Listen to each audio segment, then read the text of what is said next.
Hello, everyone. My name is Chantel Neufeld, and I am delighted to interview my mentor, De'Anna Nunez, today. Ooh.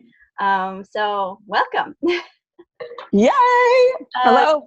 De'Anna is a hypnotist, a stage hypnotist, and a coach, and a keynote speaker, and a mother. She does it all.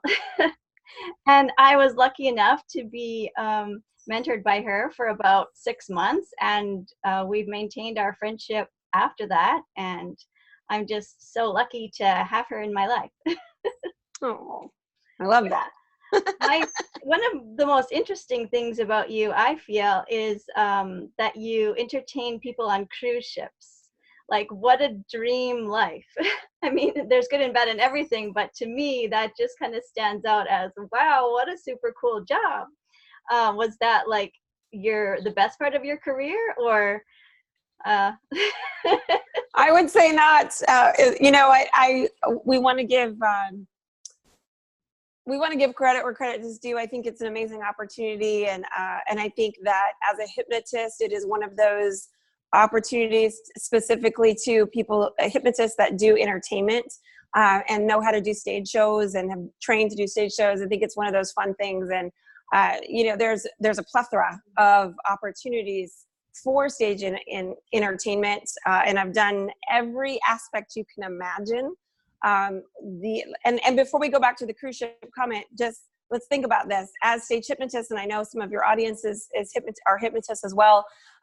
Corporate entertainment shows, college shows, high school shows, big state fairs. I've done the Calgary Stampede in Canada, where you are. Big opportunities for working with the military all over the planet, entertaining the U.S. Marines. So there's so many different ways. Amusement parks. I've worked with Knott's Berry Farm, which is an amusement park here in Southern California. So I think that the cruise ships sort of just fell along line with some of those other things that I've experienced. And I think the only reason that opportunity came is because my intention, always our underlying intention, are putting it out in the ethers, right, into the universe. And my underlying intention was always to have an adventure with this career. And I think the cruise ships fell under that category, just to have an adventure. And certainly it was an adventure, but I have to say that for me, it really wasn't a fit. I think that it's great for so many that might want to be away and just be like traveling the world. And I've done that. I went to 23 countries with Norwegian Cruise Lines. That was amazing. However, I have a husband and kids at home that I love dearly, and I want to actually be around them. And so, to be traveling around the world is great and an adventure, but I would like to do that with my family. And so they did come along quite a few times. It was really a cool bonus. Hold on. It was a really cool bonus. I'm sorry, my son is here and making noise, and right in the other room is distracting me. It's all good. I know, see, like part of being a mom. But it was a really fun adventure, and they got to come along. We did, like my daughter and I we did all over Europe. We went across the Atlantic for 5 days, ended up in New York City, went to see the Rockettes, watch their legs, in time. It was amazing. My son and I did the Panama Canal all the way down the Mexican Riviera, Guatemala. So many great things. My husband and I have done the Caribbean together. So they got to come along, and that part of the cruise ships thing was amazing. But at one point or another, I had to jump ship. Literally. I really had to. And I didn't have to. It was totally a choice. And I think that all of us that are guiding our careers make those choice decisions and decide, like, is it aligned with how I actually want to live? Like I think the best things in life are priceless. The best things in life are free. So what do you enjoy most about your career now? Or in the past, what has been what lights you up? What's always lit me up is the adventure behind it. And two things, the adventure. And what I mean by that is not just my own adventure. Are we back? Did I disappear for a moment? Okay. Not only was it my own adventure in from the beginning, 20 years now of, traveling all over and doing both seminars, group, hypnosis, as well as the big entertainment shows. I like to call them edutainments, because I always want to educate people on how to use the power of their mind. It's really not so much about me, it's about you. And so I would say that the adventure behind that is like, who am I going to help today? Who is going to be the highlight of the show? Who's going to have a breakthrough? Like that aspect of the adventure. What are we going to see today? So it was all encompassing, not just for my family and for the adventure of travel, but for the people that I might, come into, our worlds will collide due to that opportunity. I'm glad that our worlds collided. I know. How cool is that? I actually first saw you when Linda Sunshine West was interviewing you, and she was talking about like when you guys went out for coffee and you were able to help her just like there in a public place, and it like transformed her life. And I was like, okay, I need to learn how to do what this woman does. So then I jumped on. I remember that making a big impression on you, and that's what you said to me when you first called. You're like, I want to know how to do that. Yeah, I want to know how to do that. Like, you know what? It's true. I mean, sorry, go ahead. I want to be able to help people where they are. I don't want to have it be so formal necessarily. You know what I mean? And I definitely did learn that from you. And I learned different styles of hypnotherapy from you that I hadn't learned from my other teacher. Like everyone seems to have their own style, and I like to. Yeah. It's true. Got to mix it up. Have a lot of tools in my toolbox. Absolutely. And you want to keep learning and growing. Absolutely. I think that the idea, and probably what got you so excited about that, is just to be able to really have an impact on somebody's life in, this in a way that was so unexpected. And that's happened so many times. I want to just really encourage people that is the opportunity that you have on a daily basis, is, the attitude that you show up with. And I got to say, like lately I've been really stressed out and recognizing that I was stressed out. So putting, even as wherever you are in your career, you got to recognize those opportunities to make the shift, make the pivot, work on yourself. As you're growing, you're going to find that your own resistance comes up. And so those opportunities to continue to grow are always there. But what I was going to say regarding the unexpectedness of that is that you really, if you are so in your head and not thinking about what you're really here to do in the world, you might miss opportunities to have changed somebody's life, or to have made an impact unexpectedly. So just to always have your own awareness out and recognizing, how you're showing up is really important. I love that intention about when you wake up in the morning, like who am I going to help today? Like you can plan all you want, but really nothing's in our control, and things get canceled and things come up, and totally.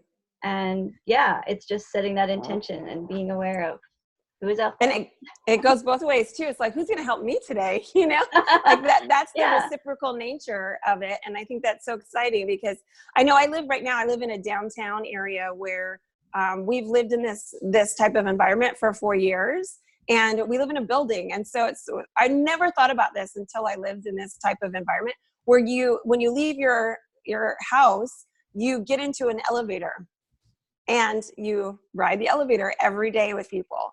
And it creates this opportunity to be social. Sometimes you get in and everybody's quiet and it feels so like awkward and uncomfortable. And somebody needs to break that. Hey, everybody, how's it going? How's your day? Where are you going? That kind of thing.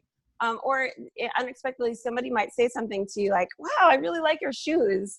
Or, wow, you look great today. You look like you're ready. You're ready for the day. Somebody says something to you. So both the give and receive, I think can really just change our perspective. Maybe we're all like, in our head about something, and then somebody says, or you have that opportunity to give that out, knowing it comes back to you tenfold. Mm-hmm. Yeah. Well, there's so many questions I want to ask. I want to ask about your childhood. I want to ask about how you got into this job. I want to ask about misconceptions people have. I don't know where to start. About what do you think is most important to share? Oh gosh. I would say the misconceptions about hypnosis So let's talk about that for a moment. I think that we have, as hypnotists, haven't done a very good job at leading how powerful hypnosis actually is, branding it, putting it out there in a powerful way. There's been, I think the hypnotherapists do such an amazing job with it, but the hypnotists on stage could improve how they're doing things, because it is absolutely creating, when you're up there, you know, you have an opportunity to really affect people and influence people. And I think it should always be presented in a positive way, because hypnotherapists are out there on the ground doing the you know, grassroots efforts and creating such amazing change for people.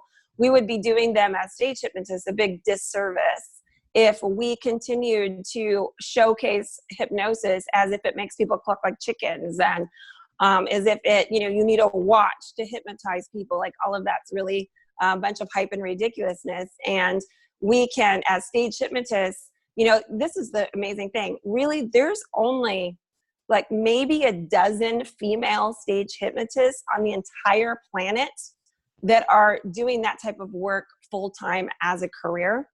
And so, like, talk about the male-female ratio. Like, we need to step up our game, ladies.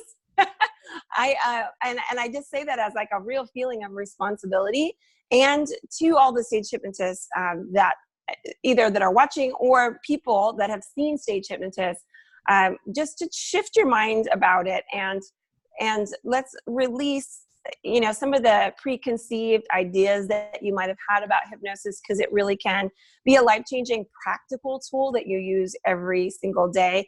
And it just starts with your own thinking. Your own thinking habits is self-hypnosis.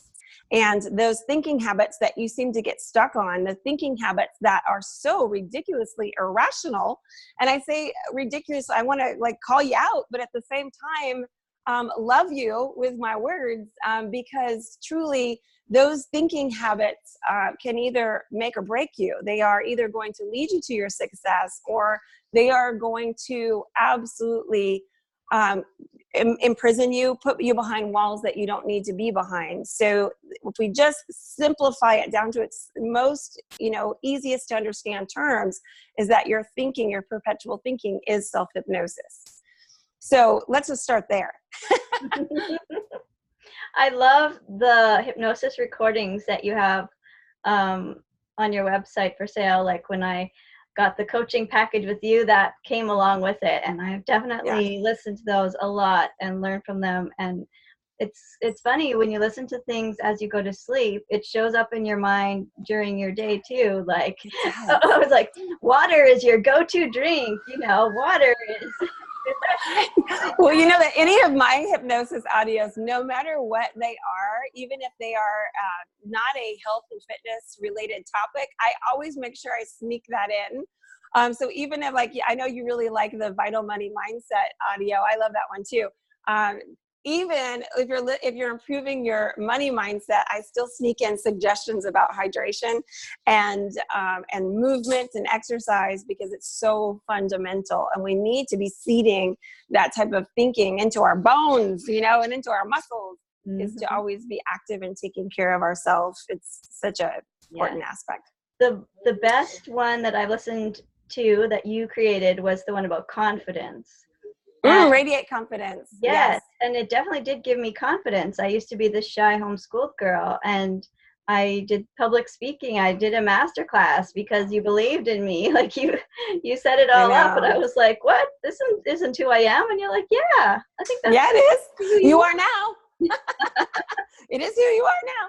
And you know what? I love to give people both the idea that I'm going to believe in you until you believe in you. And you can borrow my belief until you have one of your own. And then the second thing, right? It does. And then also, I want to always give people a good kick in the ass, because, you know, we need a nudge sometimes we have a vision of what we think we can create, but we also need to push ourselves. And I think it's a lot easier if you're in the flow, right? And in the flow means like you are seeding it in your head and creating that belief, but then actually doing it as well. And I'm pleased to have been that kick in the ass for you, because look at you now. I mean, you're doing some amazing things, and think about the people that have been impacted by you. If you would not have stepped out there, those people would have been still left searching. So I think that, you know, it's important to do that thing that you feel called to do. And you've had that calling for a long time. So congratulations to you for stepping forward. I admire you so much. I think that you are like the dark horse. You know, maybe people might not expect you to be doing what you're doing, and look at you. Like you are, confidence is earned, and that's also why I pushed you, because I know how much you wanted to feel confident to put yourself out there, and you've got to just like make it happen. Do the master class, get up there with that microphone, and even if you totally suck the first time, which I'm sure you didn't, I remember seeing your first pictures. You told your story, and there's no judgment in that. Like no one can say your story sucked because it's your story, you know, and it's touching and emotional and real. And that was what you did to, you know, parlay yourself out there. So congratulations. I think everybody has that opportunity. I love that teaching of yours, to feel the fear and do it anyways. Can you tell us a bit of an entertaining story, maybe a vulnerable story? Oh my gosh, so many. Like, there's so many. What comes to your mind when you think of fear before you go on stage, and how did you overcome that? How did you, you know, do that with your mindset? Okay, so first of all, feel the fear, do it anyway. It's not my phrase because it's a book. And I actually never read the book. I just loved the title of the book. And I was like, oh my gosh, I would imagine I can already figure what the entire book was about. So I got the concept though, right? So to me, it's like, do it scared. You know, the word fearlessness is constantly coming up for us as we're pushing forward, you know, towards our dreams, our goals, our vision, success, all those things.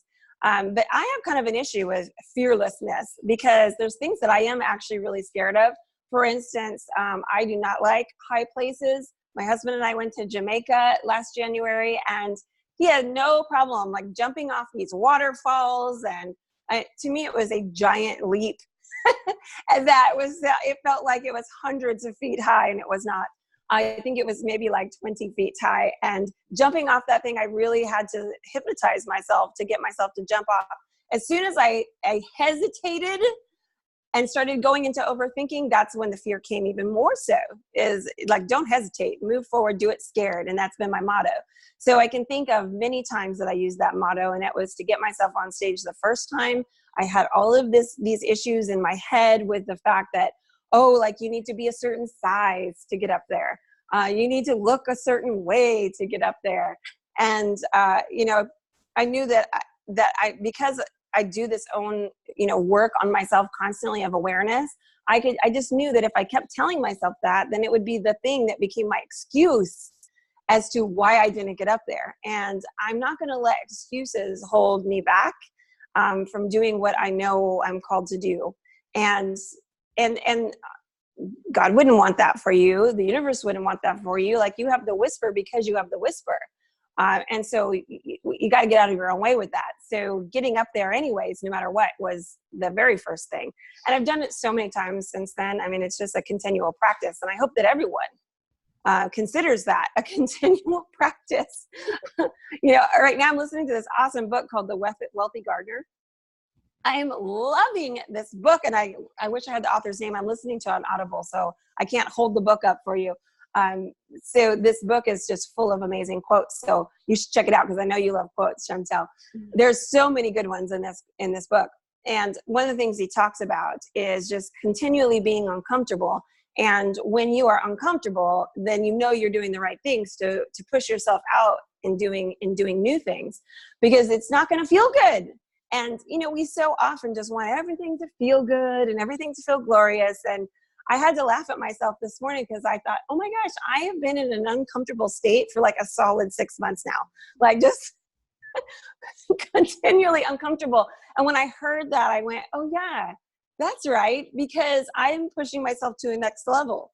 That's why I'm uncomfortable. And so I think there's great worth and value in continually taking in quotes from other people that have done things that you want to do, taking in self-help books, like, if, you know, as long as they are in the subject matter of where you're wanting to go, there's great value in continually seeding your mind whether it be audible, right? And it's the same with the hypnosis audios. It's what they do too. They're seeding your mind with where you see yourself going. And so it's really kind of hacking that belief, if you will. And when we hear audible books that resonate with us, it gives us that extra, like, oh, that's exactly what I needed to hear today, to just push yourself out there a little bit more. So I would say be relentless about continuing to do that. If you could leave like one piece of advice with people, what is your favorite piece of advice to give people? Be an overcomer. I love that. It's so simple, but be an overcomer, because you're going to have a ton of things that are, whether you grew up with them, emotional, mental, psychological framing, that you think you are a certain way because of your family or your culture or whatever. You can overcome any of that. Use what works for you and throw the rest away and design it how you want it to be. And I think that's a continual practice. As we evolve and grow, we start to have realizations and awarenesses of like, oh my gosh, I've been doing that way too long, right? Or I've been thinking that way too long. And you always, as long as you wake up the next morning, you always have another day to overcome and decide, how you want to be. So I'd say be an overcomer. I love that. And you are an overcomer. I am 100%. Like, yes. People look at, successful people and say, oh, they have all their ducks in a row all the time, and they always have. And that's definitely not the case. The only reason that healers can help other people is because they have had so much themselves to overcome. Totally. 100%. Yeah. They've done their own healing. And, the healing also happens it deepens the healing. I noticed that almost I don't actually consciously recall them afterwards, because I really choose to let go of the session content after I finish, because it's not mine, it's theirs. But there's always some sort of like thing that I resonate with. I mean, 100% every single time when I'm working with someone, something they're going through resonates with me. And I think that to be a really good hypnotherapist, you're not leading and guiding, first of all. Because you're not there to impart your own stuff on them or your own advice. It's not about that. You're there to facilitate a process for them. But there are always those takeaways where you go, oh my gosh, yes, right? That, oh my gosh, yes.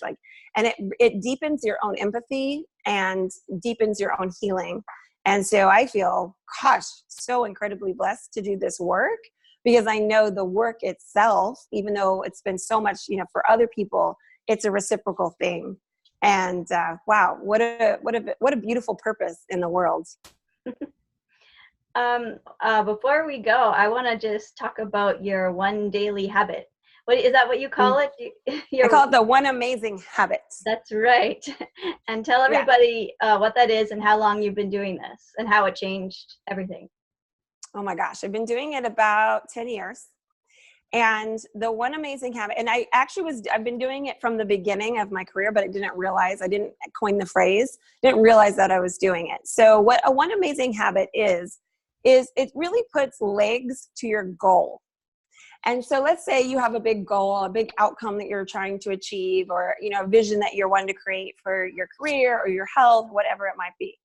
And you have that visionary process where you go, okay, oh my gosh, this is what it will be like that, when I have that. But you won't really get there unless you actually put a daily practice to getting there. And so it's both very ethereal and dreamy, right? But it's also very practical and disciplined. You need those two things, because your mind, that's how your mind works. Your mind has this visionary side, which is that whole, they used to call it right brain. Now we know a little bit more about the subconscious mind, that it's not just like a part of your head, but it's literally like your whole body. Yeah, your limbic system, your central nervous system. You're holding all that energy, mind and body. And so there's that visionary side of you, that creative side, that emotional side, but then there's also that very analytical side. And it's not true that you just only use 10% of your mind. You're constantly using 100% of your brain. It's shifting back and forth, and you're using all of it. So with that said, it follows those guidelines as well. It's like you want to use that visionary mind, but you also want to put a practical piece to it. So the one amazing habit allows you to take your big goal and go, whoop, that's how this happens today, right? Today. And so the one amazing habit is choosing one out of the probably 10 things that you need to be doing on a regular day to make things happen. And if we tried to do 10, we'd probably fall apart, right? We would like overwhelm ourselves. We wouldn't get very far. We might do 10 like for the first 3 days, and then one would drop off, then the next one drop. We would not be able to sustain that. So trying to fix or change 10 things all at once is not sustainable strategy. Whereas the one amazing habit comes from the idea that there is such a thing called a keystone habit. And a keystone is a power habit. This is proven by behavioral science. You can look it up. A keystone habit has two very important qualities to it that other regular habits don't have. One, it has the ability to make other habits fall into place. And two, it has the ability to change your identity. Change your identity. So let me give you an example. When I started running, the first few months of doing it, I felt like an imposter. I was doing it every day, or at least maybe 4 to 5 times a week. I was actually like working hard to create the habit. But I didn't actually believe, even though I was doing it, that I was a runner.